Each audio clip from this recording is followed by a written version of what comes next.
हमको बचपन से सोसाइटी के दबाव में रहकर जीना सिखाया जाता है। कभी हम अपने मन से कोई दो चार शब्द कह देते हैं कहीं गलती से, तो उसका क्या रिपरकशन हो सकता है। इसका एग्जाम्पल है ये सेजल पवार का जो वायरल वीडियो है।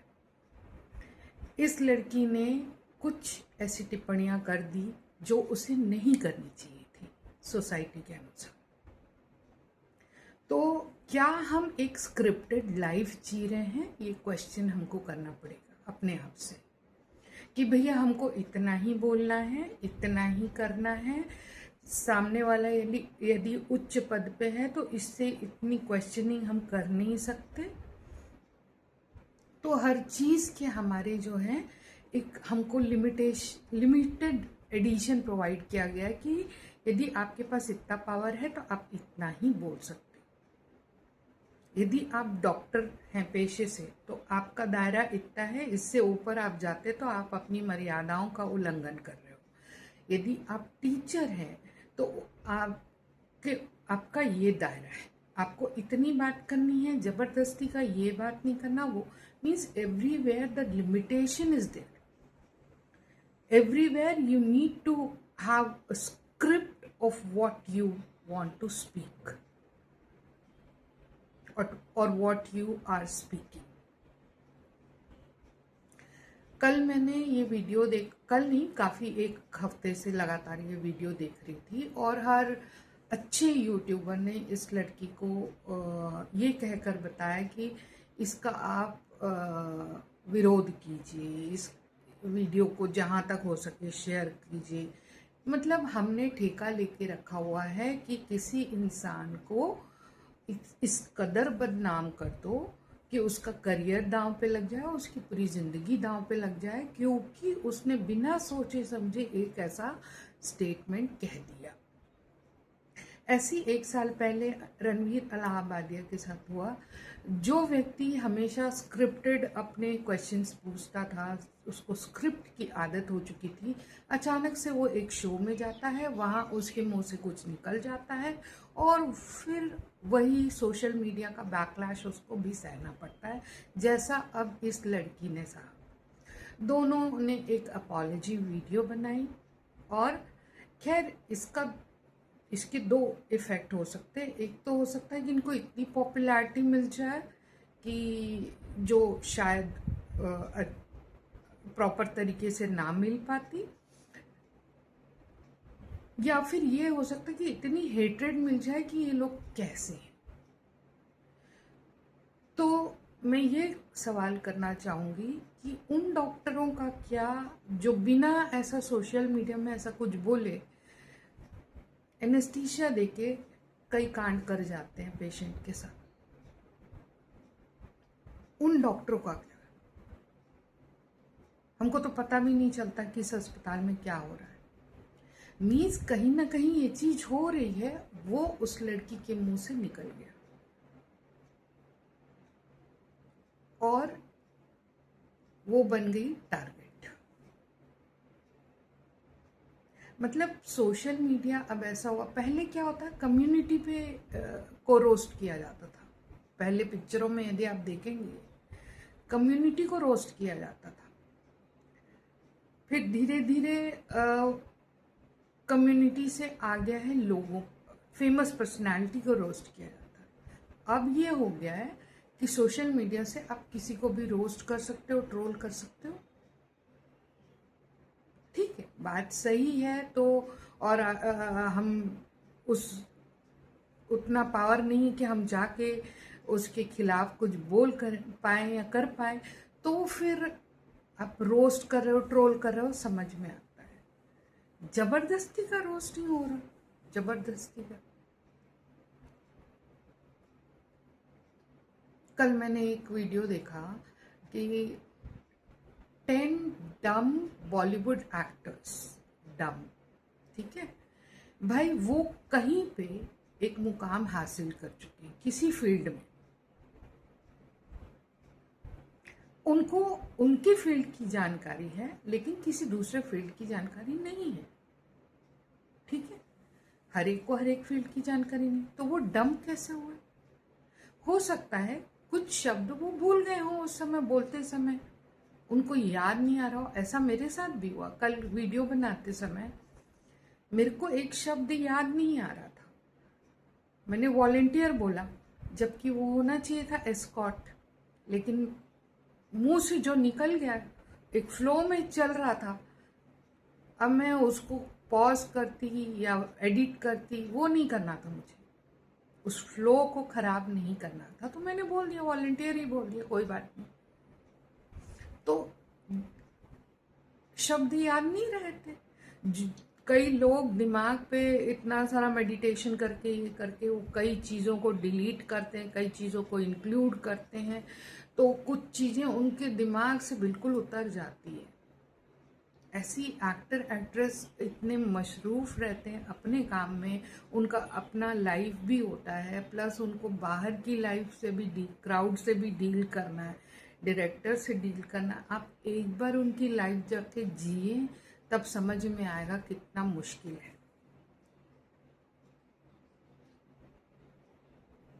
इट्स वेरी इजी टू से डम टू एनीबडी। भाई आपने जो जब ये वीडियो बनाया होगा 10 डम बॉलीवुड एक्टर्स, तो आपने कितना रिसर्च किया होगा, कितना उसमें एडिट किया होगा, एक स्क्रिप्ट तैयार किया होगा कि मेरा इतने से, बिना स्क्रिप्ट के आपसे भी कोई ऊट पटांग क्वेश्चन करेगा कहीं पे, तो फिर आपका भी यही हाल हो सकता है। आपके दिमाग से वो वर्ड स्किप हो जाए, वो पर्टिकुलर इंफॉर्मेशन स्किप हो जाए। कई बार होता है मैं जब बात बोल रही हूँ तो मेरे दिमाग से वो इन्फॉर्मेशन स्किप हो जाता है, क्योंकि मेरा जो ये पॉडकास्ट है ये स्क्रिप्टेड नहीं है। मुझे सिर्फ पता होता है कि मुझे इस पे बात करनी है, तो वो कंटिन्यूअस इन्फॉर्मेशन सप्लाई होती जानी चाहिए मेरे को। तो मेरा ये सवाल है कि एक सोसाइटी ने हमको तय कर दिया है कि हमको ऐसे जीना है, इसके अलावा आप कुछ भी अपना अतिरिक्त तरीके से दिखावा करते हैं, बोल के कहीं टिप्पणी कर देते, तो ये गलत तरीका है जीने का। और इन्हीं सोसाइटल कंडीशन की वजह से हमने एक गैप क्रिएट कर लिया है अपने और ये जो यंग जनरेशन है। अब जो आगे आएगी ना दुनिया, ये इतनी ज्यादा ये हमारी बिल्कुल रेस्पेक्ट नहीं करेगी। क्यों? क्योंकि हमने क्या किया, बचपन तो इनको बड़े लाड़ प्यार से पाला, इनको जो जवानी में एक्चुअल हमारी ज़रूरत थी, हमने इनको नकारा, हमने इनको धुतकार दिया। तो हम ये नहीं समझ पा रहे कि उनको कितनी प्रॉब्लम हो रही है। हम सिर्फ टिप्पणियां कर रहे हैं कि तुम लोग किसी काम के नहीं हो, कुछ नहीं हो, इस टाइप की। अब ये लोगों ने क्या किया, अपना एक झुंड क्रिएट कर लिया है। अब ये हमको बिल्कुल, हमने इनको कट ऑफ कर दिया, तो ये भी अब हमको कट ऑफ कर देंगे। जैसे नेटफ्लिक्स में अभी कपिल शर्मा का शो आ रहा था, उसको कट ऑफ करके अब समय रैना का कोई शो आ रहा है, क्या नाम है, इंडियाज गॉट टैलेंट। तो अब देख रहे हो सारे यंग बंदे एक टेबल लेके बकबक कर रहे हैं और सारे यंग लोग उस वाहवाही कर रहे हैं। आप इस झुंड में नहीं घुस पाओगे, क्योंकि वो आपको इम्पोर्टेंस ही नहीं देंगे। क्यों? क्योंकि जब उनको लग रहा था कि आप उन पे ध्यान दो, हमारा ध्यान उनको धुतकारने में ही लगा रहा। गलतियां क्या हो रही हैं, जैसे कोई वीडियो लंबी चौड़ी बना रहा है तो उनके छोटे छोटे क्लिप्स काट के पूरे सोशल मीडिया में वायरल करना, एक पर्टिकुलर पार्ट काट के वायरल करना, ये हो रही है गड़बड़ी। वो किस रेफरेंस में बोला, क्यों बोला, आगे पीछे का वीडियो पूरा देखेंगे तो समझ में आएगा। जैसे यहाँ से भी एक छोटा सा क्लिप काट के वायरल कर दिया जाएगा कि इन्होंने जेन जी के बारे में या इंडियाज गॉट टैलेंट के बारे में ये बोला, लेकिन आगे पीछे का सब काट दिया जाएगा और हमको इसका माफी मांगिए, ये मांगिए, ये कहानी शुरू हो रही है। अब एक नया दौर चालू हो गया है और इस दौर में क्या क्या होने वाला है ये मेरे ख्याल से हर एक को सोचने वाली बात हो गई है, हर एक के लिए। क्योंकि आज की डेट में कोई भी कुछ भी माइक उठा के बोल रहा है। कल एक और लड़की को मैंने देखा, उसने किसी और लड़की के ऊपर ब्लेम किया कि उसने ऐसी ऐसी वाहियात बातें की है लड़कियों के ऊपर। So everybody is using their freedom of speech, क्योंकि अब ये लोग सोसाइटल कंडीशनिंग से डरने वाले नहीं। इनको कोई फर्क नहीं पड़ता सोसाइटी हम पे क्या बंधन डालती है, और ज़रूरी भी है। कब तक हम लोग अपने आप को सोसाइटी के नाम पे, हमको ऐसे नहीं करना, हमको ऐसे बिहेव नहीं करना, हमको अच्छे से बात करना, जितना हो सके हम अपनी बातों को एकदम तोड़ मरोड़ कर पेश करते हैं कि ये बहुत सभ्य में सोसाइटी, सभ्य तरीके से सभ्य सोसाइटी को सर्व हो।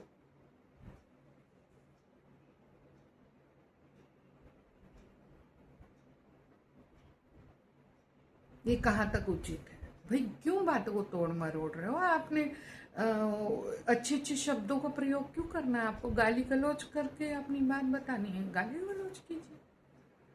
उस बात को रखने का तरीका जैसा होना चाहिए वैसा ही होना चाहिए। उसको बहुत प्रेम पूर्वक, आदर पूर्वक बात करके आप उसको ठीक ठाक तरीके से पेश नहीं कर सकते। वो फिर लगेगा लीपापोती की गई है। और आज की डेट में जितने भी यूट्यूबर्स हैं, इन्फ्लुएंसर्स हैं, इनका यही काम है। उन लोग इतने अच्छे से बात करेंगे ना, बीच बीच में आपको उतारेंगे भी, इतने अच्छे से बात करेंगे कि आपको लगेगा हाँ बस यही भैया, यही बंदा हमारे फ्यूचर को ठीक कर सकता है।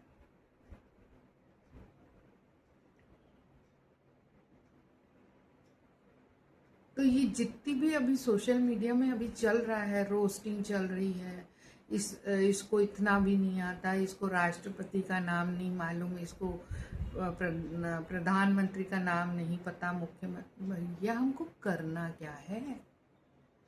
करना क्या है बताइए? और जब हमको इनके नाम पता होने चाहिए तो हमको इनके काम भी सारे पता होने चाहिए। फिर खाली नाम पता करके हम क्या करेंगे? कहाँ कहाँ ये लोग क्या क्या कर रहे हैं, क्यों बेरोजगारी बढ़ी हुई है, क्या एजुकेशन सिस्टम में कर रहे हैं, ये सब हमको पता होना चाहिए। फिर और जब वो पता नहीं है तो फिर नाम खाली पता करके तो हमें कुछ नहीं मतलब। घर के नुक्कड़ में भी राम रहता है।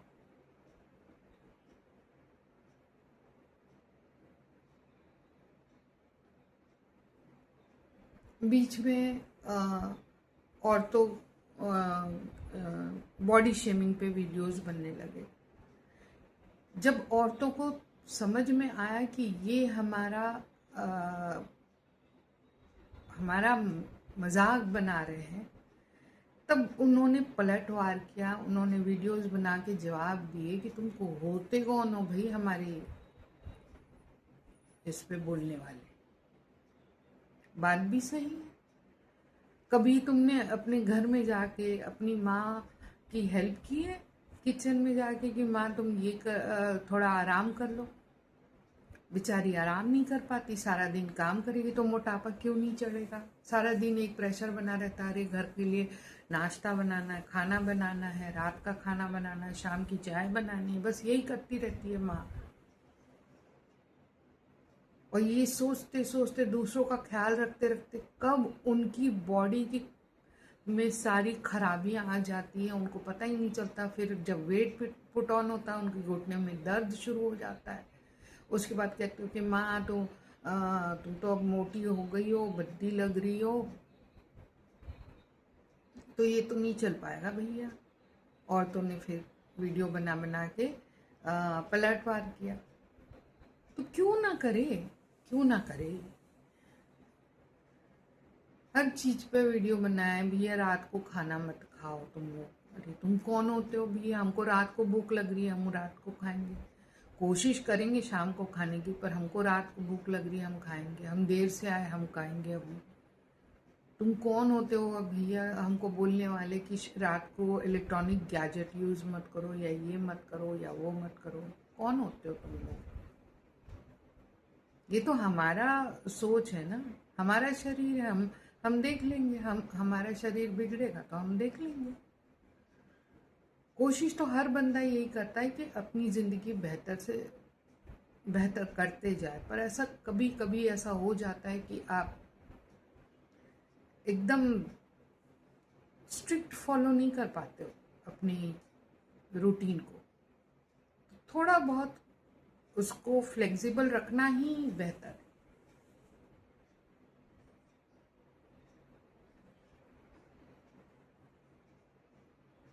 अब वो शिल्पा शेट्टी का मजाक उड़ा रही कि उनको क्या बोलते हैं, किसी बुक का उनने रेफरेंस दिया होगा, तो उस बुक में क्या लिखा है उनको पता भी नहीं है करके। तो भी उनके पास टाइम नहीं है वो पढ़ने का। तुमको पता हो गया ना, तुम पढ़ लिए ना, बस बहुत है। ऐसे तो वो भी ट्रोल कर सकती तुम। तो इन महाशय का ये कहना है कि आप फिर उस चीज के बारे में बात मत करिए जिसके बारे में आपको जानकारी नहीं है। तो क्या हर चीज के बारे में बात करने से पहले हम गूगल करें कि हम जो बोल रहे हैं वो सत्य है कि नहीं है? फैक्ट चेकिंग होनी चाहिए। ऐसे में क्या होगा, आदमी अपना कुछ सोच ही नहीं पाएगा, कुछ बोल ही नहीं पाएगा। उसको डर लग जाएगा कि हर बार मैं कुछ बोलूंगा तो मैं ट्रोल होऊंगा।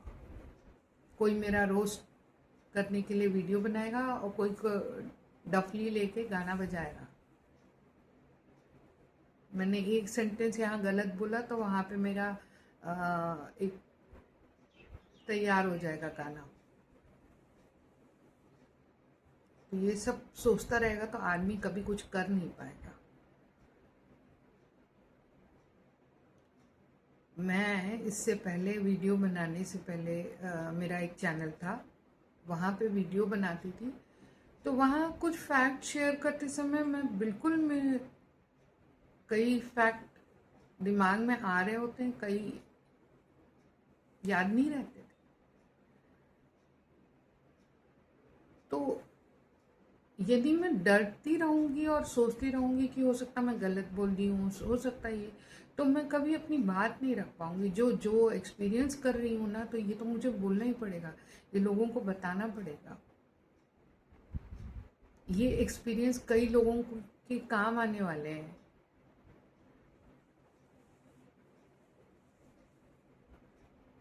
हर वक्त मैं फैक्ट चेक करती रहूंगी तो ठीक है। एक बार मैंने पढ़ लिया कि मेंडेलीव को सपने में पीरियोडिक टेबल दिखा था, ये एक बार पढ़ा, जहन में याद हो गया। अब मैं बार बार फैक्ट चेक करती रहूंगी कि मेंडेलीव को दिखा था कि किसी और को दिखा था, कि एक बार दिमाग में याद हो गया। तो हो सकता है बोलते वक्त नाम गलत हो जाए या कुछ हो जाए, ये हो सकता है।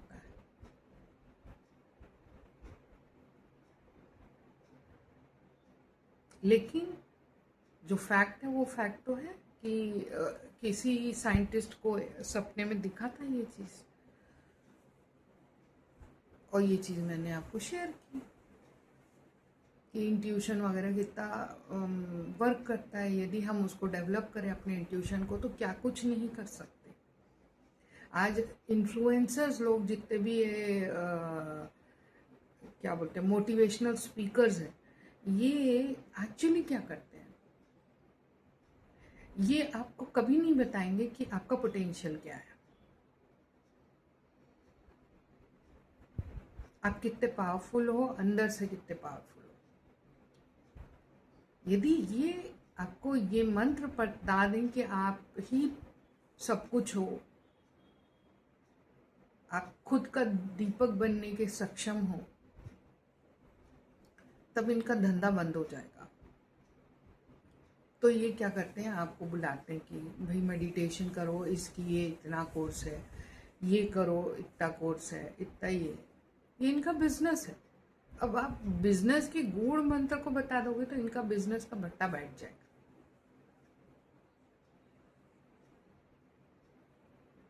कई चीजें बोलेंगे, जाओ जाके पता कर लो, खुद पता करो, मेरे से पूछने से क्या होगा।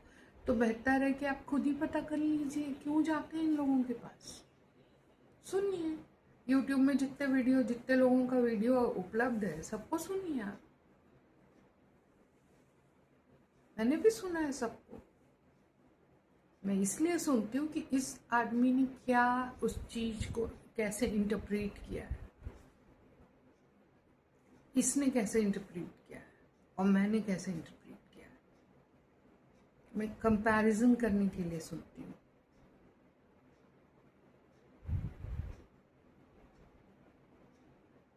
और जबरदस्ती स्पिरिचुअल मत बनने की कोशिश करिए। यदि आपको अंदर से महसूस हो कि मुझे इस पाथ में जाना है, तब जाइए। जबरदस्ती तो आप कोई भी चीज ज्यादा दिन तक कंटिन्यू ही नहीं कर पाओगे। और बता रही हूँ, इसमें आपको बहुत कुछ त्याग करना पड़ेगा, बहुत कुछ, अपनी खुशियां, अपना सब कुछ, क्योंकि you want to be permanently happy.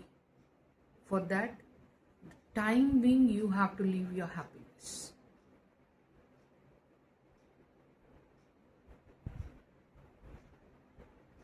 इतना पेन मिलेगा ना आपको, in forms of relation, in forms of any other thing, आपको पेन मिलेगा। एक बार को आपको लगेगा कि मैं क्या कर रही हूँ, मैं तो आराम से जी रही थी, ये कहाँ आके फंस गई। वो आप जी नहीं रहे थे, वो एक सोसाइटल कंडीशन में रह रहे थे आप। सोसाइटी ने आपको बोला है कि आपको ये करना है, ये करना है, ऐसे करना है, इसके आगे आपको कुछ नहीं सोचना है।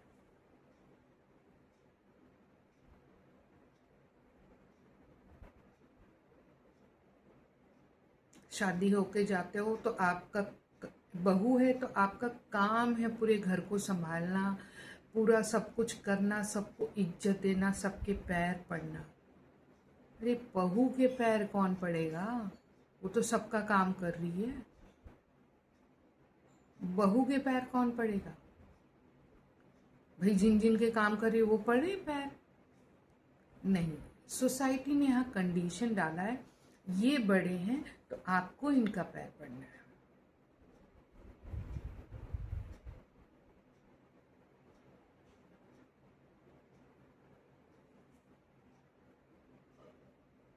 ये सब कंडीशनिंग है। अब की जनरेशन इन सब कंडीशनों की धज्जियां उड़ा देगी। उनको जैसा रहना है रहेंगी, उनको शादी करना है करेंगी, नहीं करना नहीं करेंगी। जैसे हमारी जनरेशन यदि शादी ना करे ना तो मोहल्ले वाले करवा देते, पैसा जुगाड़ करके। उन लोग को इतनी चिंता लगी रहती थी कि लड़की 25 की हो गई, घर पे बैठी है। वो बेचारे किसी रिक्शे वाले को पकड़ के, किसी को पकड़ के लड़की की शादी करवा देते। इतनी चिंता थी मोहल्ले वालों की। अब देखो, अब मोहल्ले वालों को चिंता नहीं है, उनको अपने बच्चों की चिंता सता रही है, अपने बच्चों की भी चिंता नहीं है। लड़की शादी होके लड़के के घर जाएगी, क्यों जाएगी भाई? लड़का क्यों नहीं आएगा घर शादी होके लड़की के घर? सोसाइटल कंडीशन, कि हमारी सोसाइटी में तो ऐसा ही होता है।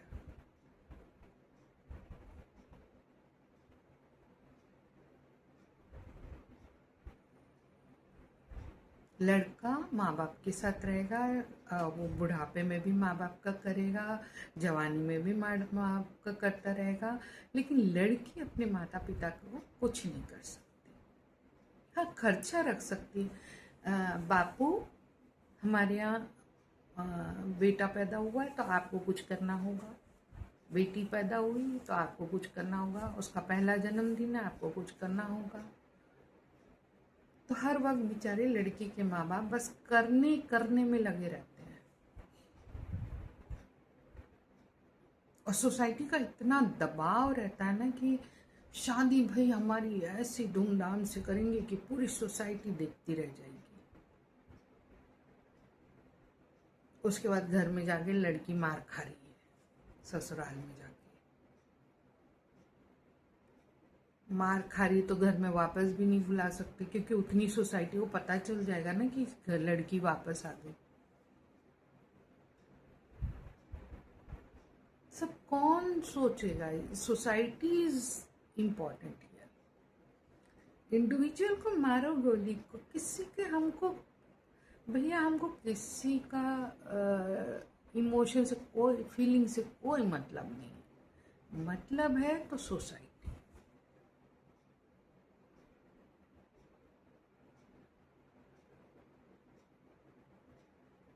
कहीं जा रहे हैं तो हम कार से जा रहे हैं।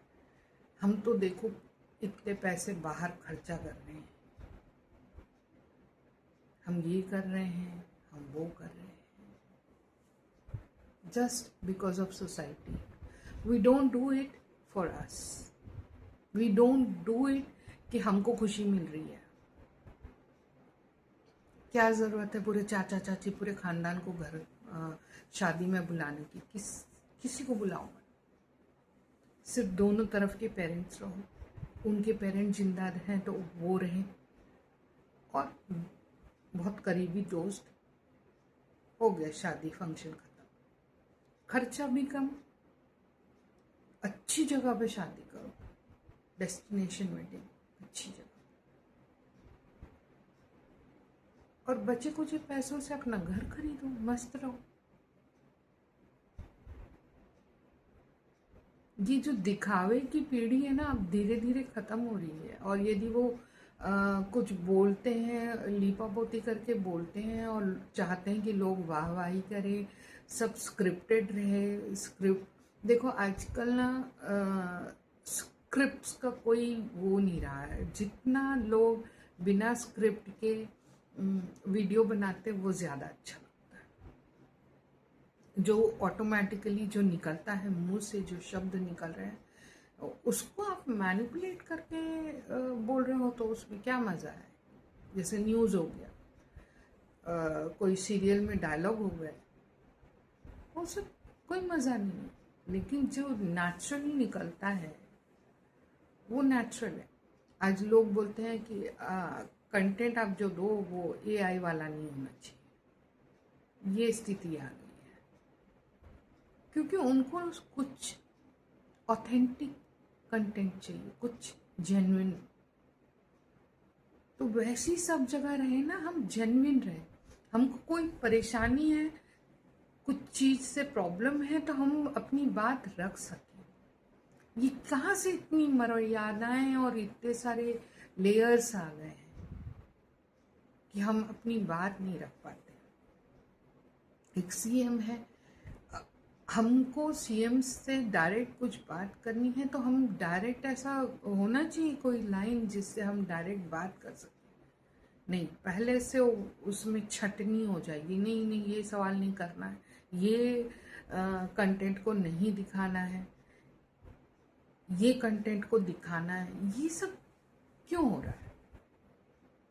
क्योंकि प्रेशर है उन पे। ये दिखा देंगे तो बवाल मचेगा। डरते हैं हम सोसाइटी से। कहीं ना कहीं हमारी इंडिविजुअलिटी इस भेड़ झुंड में गुम हो गई है। बहुत कम लोग हिम्मत करते हैं जो इन सब मामलों में बोलने की दम रखते हैं।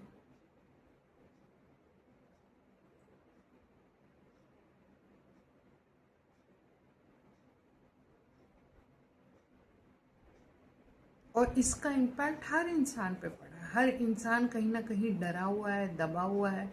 वो जानता है कि मैं इससे ज़्यादा कुछ भी बोलूँगा तो कल को मेरे ऊपर उंगलियां उठ जाएंगी, तो ऐसा मत करिए। इस चीज के नुकसान भी हैं। यदि हम किसी को स्वतंत्रता पूर्वक अपने विचार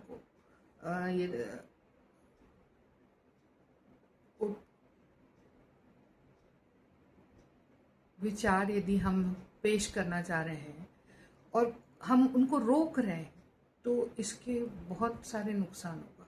हमको पता नहीं चल, क्योंकि ये वो विचार है जो कहीं ना कहीं उनके मन में है और वो ऐसी जगह पे निकल गई।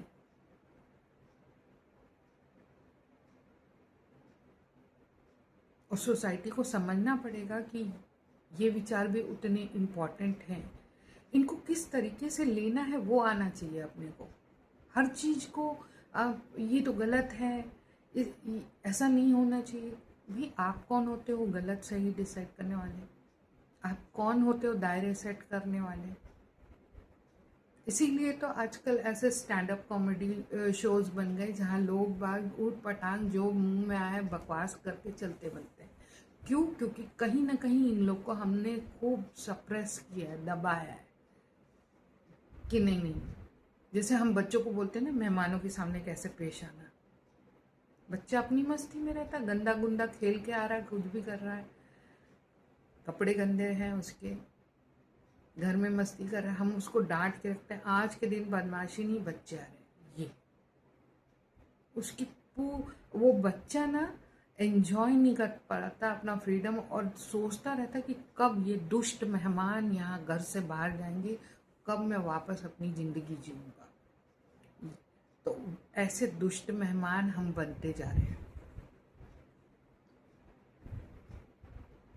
जो इन लोग सामने ऐसे बात कर रहे हैं कहीं भी ऐसे फ्रीली ना, उनको सुनिए और समझिए कि क्या हो रहा है और कहाँ गलती है। किसी ने भी उस स्टैंड अप जो एंकर है उस पर कोई कुछ नहीं बोला। उसका शो बंद करवा दीजिए। जहाँ पे सब लोग अपनी भड़ास निकाल रहे हैं उसका शो बंद करवाइए। ऐसी तो हो रहा है आजकल हर पॉडकास्ट में अच्छे अच्छे लोगों को कुछ ऐसे सवाल पूछ दिए जाते हैं, अब बेचारे वो फिर खुलेआम जवाब देते हैं जो उनके मन में रहती है, और उसके बाद खुद फंस जाते हैं उन बातों पे। वहाँ पे वो शो को ब्रॉडकास्ट करने वाले को नहीं पकड़ा जाता है, जिसने ऐसा आंसर दिया उसको पकड़ा जाता है।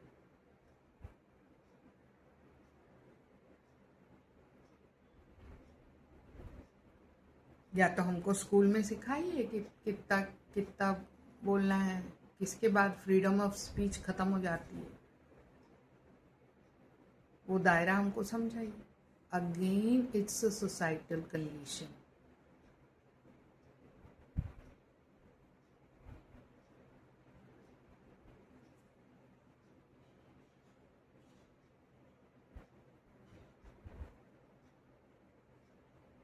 अभी एक स्टूडेंट LLB की स्टूडेंट है, वो एस्ट्रोलॉजर बन गई। उसके कपड़ों पे टिप्पणी हो रही है कि वो ऐसे कपड़े पहन रही है, वैसे।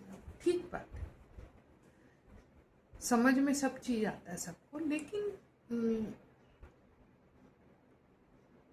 अब जिसके पास टैलेंट नहीं है, कुछ बोलने को नहीं है, उसको भगवान ने कुछ और टैलेंट दे के रखा हुआ है। तो जिसके पास जो है वो वही तो दिखाएगा।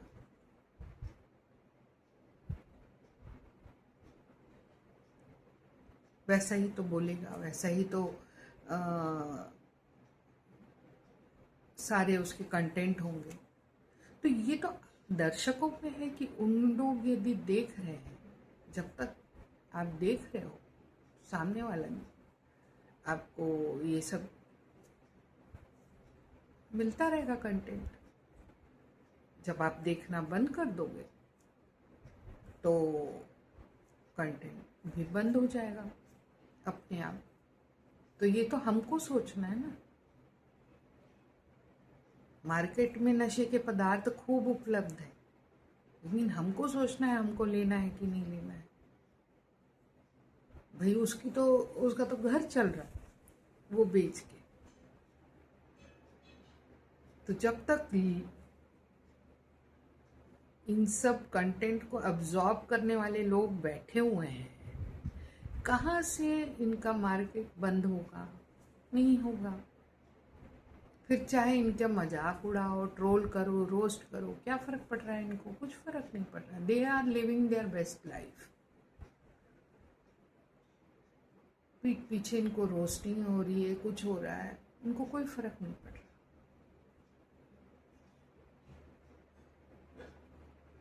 ये लोग कंडीशनिंग से ऊपर उठ चुके हैं, इनने सारे दायरे तोड़ दिए हैं।